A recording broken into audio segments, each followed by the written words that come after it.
The United States Marine Corps is powerful now.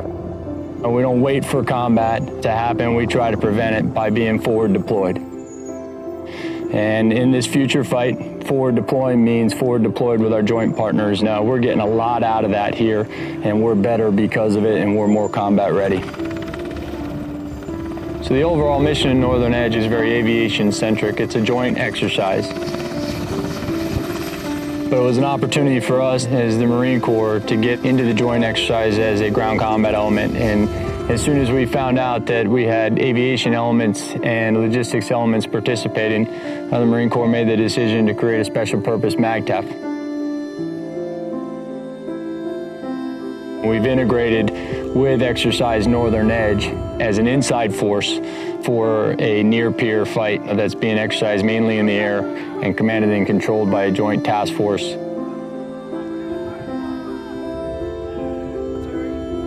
What's the most important for us to understand is we're not a break glass force in time of war. Our main mission is prior to war. It's setting conditions for the joint force to be able to come in and be decisive. So for us, it's what we can do as an inside force to set conditions for a larger force to come in. In other words, we're fighting now to prevent war in the future. And if war does happen, we're successful only if we can set conditions for the joint force to close with the enemy and close into the joint operating areas. So we're doing a couple things.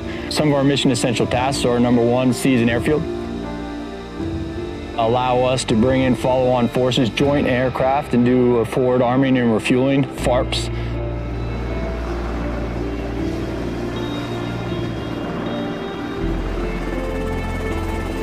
We did some traps, some tactical recovery of aircraft personnel, and it was very successful. So as the air component commander is fighting in the air, they become high risk. And if they get shot down, we were that force to go get those pilots in need.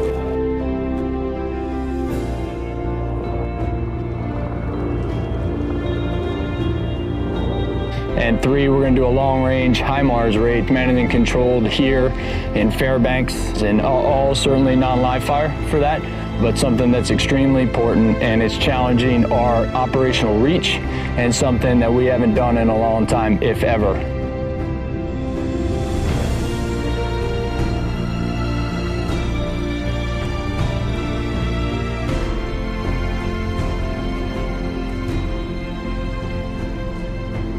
We claim to be able to fight in every climb and place. And every climb and place means to me that we can pick up and go wherever we're asked and do the mission that we're asked to do.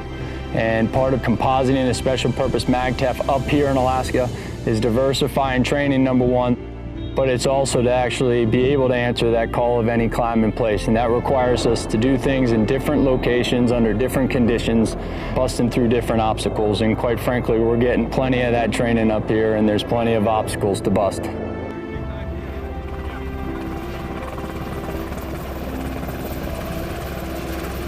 I think absolutely we've met our objectives. We're going to walk out of here a more effective fighting force. We're all going to distribute back to our home stations, but what we've given back to the force is folks that know how to composite, folks that know how to fight in a joint community, and folks that are more willing to do it.